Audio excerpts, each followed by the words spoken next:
Le conseil en bref vous est présenté par la MRC de la Côte de Gaspé.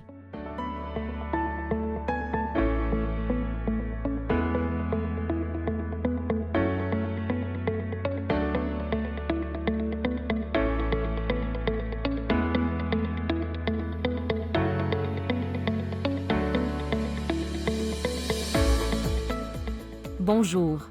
La dernière séance publique du Conseil de la MRC a eu lieu le mercredi 12 février 2025. Daniel Côté, maire de Gaspé et préfet de la MRC de la Côte de Gaspé, répond à nos questions. Un point portait sur une entente sectorielle de développement pour le soutien à la construction de logements locatifs résidentiels. Pouvez-vous nous en dire plus? Oui, en fait, la Gaspésie est en pénurie de logements, tout le monde le sait. Depuis quelques années, la table des préfets de la Gaspésie, on a décidé de prendre une partie de nos argents régionaux, qu'on appelle le Fonds Région Ruralité Volet 1, pour l'inclure aussi dans l'attraction de promoteurs de logements locatifs. Ce qui permettait et ce qui pourra repermettre de nouveau de mettre 10 000 par unité de logement, jusqu'à concurrence, si je ne m'abuse, autour de 2 millions par année dans la région. Fait que, bref, on a investi en logement. Ça a porté fruit. En fait, on a complètement épuisé l'enveloppe des 3 premières années, de sorte qu'on a choisi de renouveler cette enveloppe-là. Comme la MRC est l'une des 5 du territoire de la Gaspésie, on doit signer une entente de collaboration, une entente qu'on appelle une entente intersectorielle avec le ministère des Affaires municipales et avec les autres MRC de la Gaspésie pour continuer d'investir en logement, tous ensemble. Le Conseil a octroyé plus de 150 000 $ à 6 projets, lesquels?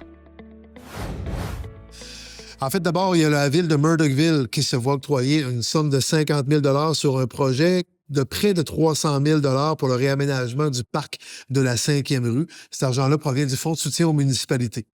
Ensuite, dans le Fonds de soutien aux projets structurants, on a le Cégep de la Gaspésie et des Îles qui recevra 50 000 $ sur un projet de près de 350 000 $ pour la construction d'un dojo permanent pour permettre la pratique, entre autres, d'arts martiaux ou d'entraînement en salle, par exemple, pour les étudiants de technique policière, mais aussi pour nos clubs de judo, karaté et autres.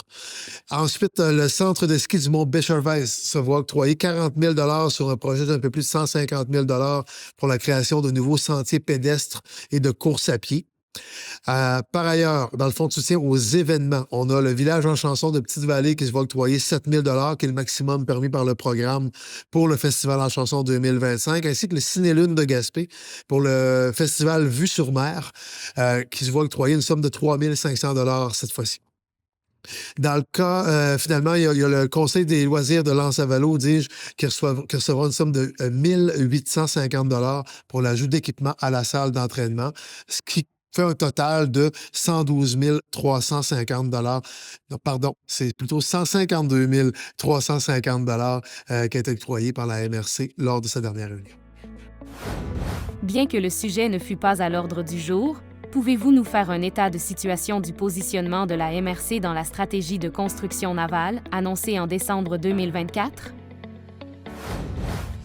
En effet, en décembre dernier, la MRC s'est positionnée de façon catégorique pour un avenir pour la construction navale. En fait, il y a une stratégie fédérale de construction navale qui a été adoptée il y a quelques années passées et à la solde, il y a des dizaines de milliards de dollars d'investissements fédéraux prévus dans l'industrie navale.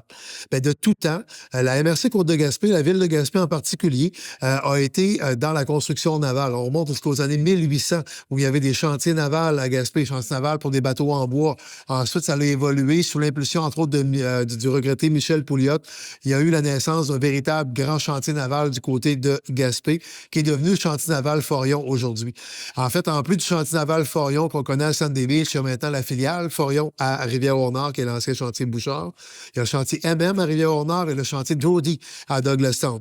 4 chantiers navals dans une seule ville, dans une seule MRC, c'est énorme. Donc, on a voulu profiter de notre expertise pour se positionner à l'échelle nationale en ce sens-là, pour aller chercher notre part des contrats gouvernementaux qu'il y a. Pourquoi on le fait? D'un, je le dis, on a l'expertise. De deux, on est bien positionné sur le Saint-Laurent. De trois, il y a aussi les soubresauts dans le secteur des pêches qui font en sorte que nos chantiers, qui font habituellement des bateaux de pêche, doivent diversifier leurs activités également. Ils vont pouvoir continuer de faire des bateaux de pêche, mais il y a peut-être d'autres activités dans le naval qui pourront faire. On a vu, par exemple, le chantier Forion faire des bateaux de la garde côtière canadienne.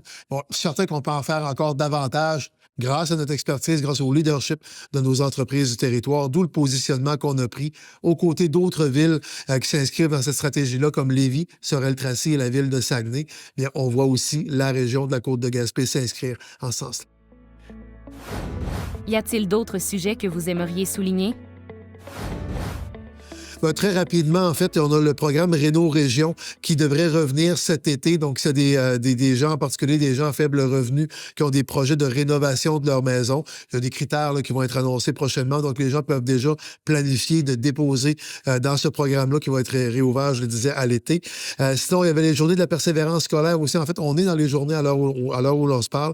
À chaque année, le Conseil de la MRC reconnaît deux entités, en fait, un individu et une organisation pour leur travail qu'ils font pour la persévérance scolaire.